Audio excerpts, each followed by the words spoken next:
História do cristianismo, conceituação. O que é, afinal, a história da Igreja como um campo de estudo, tanto acadêmico quanto teológico?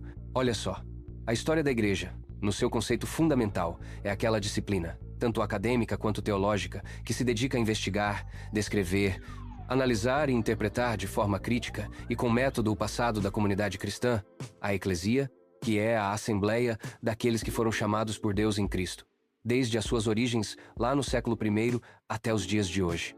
É um campo de estudo com duas frentes, sabe? Ele se baseia tanto no rigor dos métodos da ciência histórica, quanto na importância natural das suas descobertas para a fé, a doutrina e a prática da Igreja de hoje em dia. Então, como disciplina acadêmica, a história da Igreja usa as ferramentas e parte dos mesmos princípios da historiografia em geral. E o que isso quer dizer? Quer dizer o seguinte: primeiro, uma investigação bem rigorosa das fontes primárias, como documentos, cartas, registros arqueológicos, textos de liturgia, atas de concílios, testemunhos pessoais, artefatos culturais, etc. Depois, uma análise crítica, ou seja, avaliar se as fontes são verdadeiras, de onde vieram, qual o contexto e se tem alguma tendência específica. Também é preciso fazer uma contextualização, que é entender os eventos, os personagens e as ideias dentro dos ambientes sociais, culturais, políticos e econômicos da época deles. Aí vem a construção da narrativa. Organizar todas essas informações numa história que faça sentido e explique as coisas, tentando reconstruir como os acontecimentos e os processos históricos realmente se desenrolaram. E por fim, a busca pela objetividade. Mesmo sabendo que ser totalmente objetivo é um ideal que não dá para alcançar, o historiador da Igreja tenta apresentar os fatos com imparcialidade, reconhecendo seus próprios pontos de vista e limitações, e deixando que as evidências mostrem o caminho para as conclusões. Nesse lado mais acadêmico, o foco é estudar a Igreja como um fenômeno histórico e social, como ela se espalhou geograficamente, como ela se organizou como instituição, seu governo, sua organização interna, o desenvolvimento das suas práticas de adoração, como a liturgia e os sacramentos, a formulação de suas crenças, ou seja, suas doutrinas e credos, as relações complicadas que ela teve com as sociedades e culturas ao redor, com conflitos, coisas que ela absorveu, influências de um lado e de outro, e a vida do dia a dia dos cristãos através dos séculos. A gente analisa então o lado humano, aquilo que a gente pode ver e comprovar da caminhada da Igreja pelo tempo e pelo espaço. Agora, como disciplina teológica, a história da Igreja vai além de simplesmente descrever os fatos. Ela busca o significado e a importância desses eventos para a gente entender a fé cristã e como Deus age no mundo. Do ponto de vista da teologia protestante, esse estudo é todo cheio da certeza de que Deus é o Senhor da história e que, de alguma maneira, os planos dele vão se revelando através dos altos e baixos da caminhada do seu povo. E essa parte quer dizer o seguinte: primeiro, uma interpretação à luz da revelação.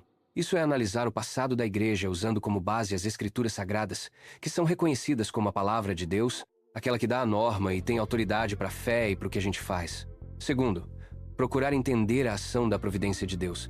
Tentar perceber, com humildade e cuidado, sabendo que a gente não sabe tudo, os sinais da orientação, da preservação e do juízo de Deus na história da Igreja, olhando tanto para a fidelidade quanto para a infidelidade das pessoas à aliança com Deus. Terceiro, um aprendizado para os dias de hoje. Tirar lições das vitórias e dos fracassos, das doutrinas certas e daquelas que foram consideradas erradas, dos avivamentos e dos momentos de baixa espiritual do passado, para poder informar e corrigir a vida e a missão da Igreja hoje. Quarto, a compreensão da identidade cristã.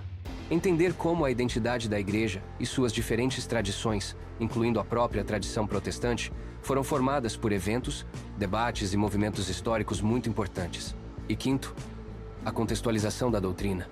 Perceber que as formulações de doutrinas, como a Trindade, a Cristologia, a Soteriologia, etc., não apareceram do nada, mas foram desenvolvidas e explicadas em contextos históricos específicos, muitas vezes como resposta a desafios e discussões. Então, o principal que a história da Igreja estuda é justamente a Igreja inteira, em toda a sua história e com todas as suas caras diferentes. Isso inclui o seguinte: primeiro, a Igreja como instituição. As formas de governo dela, episcopal, presbiteriana, congregacional, sua organização, seja com hierarquia ou mais associativa, suas leis internas e suas estruturas administrativas. Segundo, a Igreja como comunidade de fé, a vida espiritual, a piedade, as práticas de devoção, a experiência religiosa tanto dos cristãos comuns quanto das pessoas importantes. Terceiro, a Igreja como corpo doutrinário, o desenvolvimento do pensamento teológico, como foram formulados os credos e as confissões de fé, as discussões sobre doutrina e a luta pela doutrina correta segundo a Bíblia.